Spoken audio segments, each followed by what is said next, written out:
that he was the previous pound-for-pound king before you, does he get a little more attention than other great fighters from you when it came to studying him on the way up? Or? Of course. What'd you take from him? He was my era.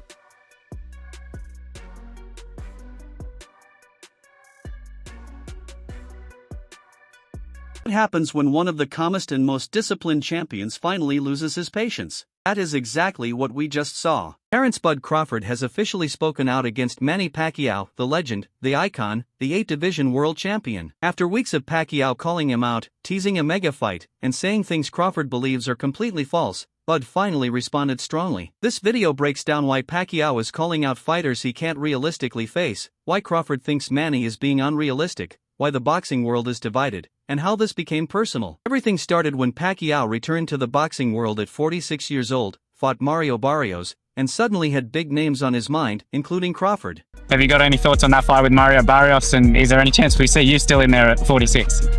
Nah, at 46, I don't plan on being back in the ring, you know, but Mario Barrios is a great matchup for Manny Pacquiao.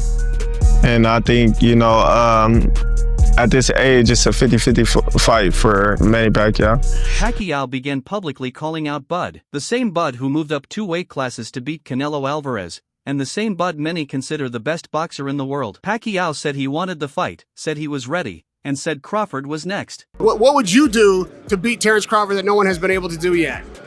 You know, just counter the speed and hard punches and, you know, strong punches and moving around like side by side and throwing a lot of. The boxing world exploded with excitement because fans would love to see Manny Pacquiao face a modern great. But then Pacquiao added a condition. He wanted the fight at 140 pounds against a man who just beat a 168-pound Canelo and hasn't fought at 140 in years. If you were to fight, let's say Terence Crawford, what weight would you want to fight at?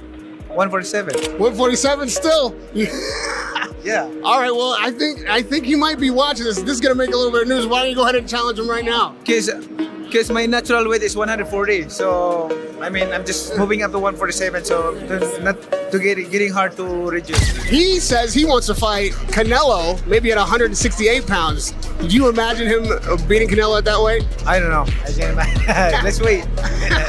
This was the moment everything changed. Crawford heard Pacquiao's demand and snapped. Bud has always shown respect to legends, but after hearing that, he basically said, "Be serious." Manny Pacquiao claimed that you were afraid to fight him. You want to clear that up? Listen, we've been calling for that fight since 2015. Everybody know Bob Arum wanted to make the fight.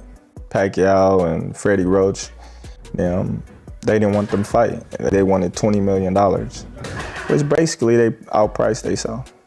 And what would you get? I don't know.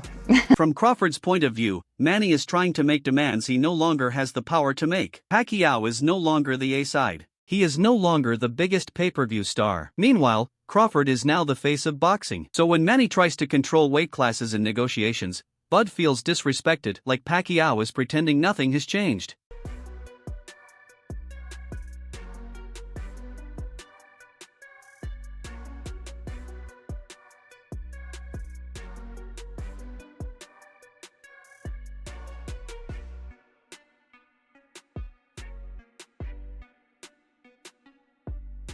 From Crawford's point of view, Manny is trying to make demands he no longer has the power to make. Pacquiao is no longer the A-side. He is no longer the biggest pay-per-view star. Meanwhile, Crawford is now the face of boxing. So when Manny tries to control weight classes in negotiations, Bud feels disrespected, like Pacquiao is pretending nothing has changed. When you look at my career and you look at his career, he had the support since he's been an amateur. So he had money behind him since he was 15 years old. So he already had people that believe in him and put the money behind him and get him, in the best camps, put him in the best situations.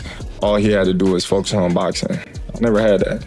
He had the support before he even was Canelo Alvarez. This frustration didn't start today. Back in 2015, Crawford was ready to fight Pacquiao. Negotiations were happening. The fight was close, but Pacquiao's team kept delaying and pulling away. Many believe they were protecting Manny from a dangerous fight in his prime. Crawford still remembers that.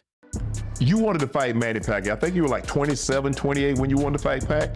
Why didn't that fight happen? I hear so many excuses like they didn't want it, but Freddie Roach on the record saying he didn't want Pacquiao to fight. I just think Top Rank wanted to protect Pacquiao because of the money issue.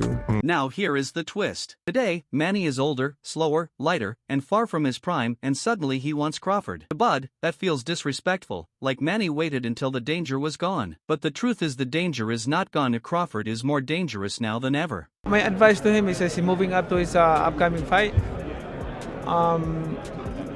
make sure that he focus on speed, he focus on how to improve his strength and while maintaining the speed. Another thing that annoys Crawford is the old claim that he doesn't sell fights. Pacquiao's camp said this years ago, fans repeated it, and promoters repeated it too. It feels great for one reason. A lot of people for years always ran with this narrative that I fight nobodies, I can't sell, I don't have personality, I'm this, I'm that. All these negative things, and look at all this. To see me fight Canelo. What can they say now? Then Crawford proved everyone wrong. His fight with Errol Spence became one of the biggest selling fights of the decade. Then he headlined against Canelo, one of the biggest events in boxing. After that, major networks competed to sign him. How hard did he hit? How hard did he hit? He didn't hit as hard as I thought he was. You know, he's definitely technical, but, you know, I've been hit harder.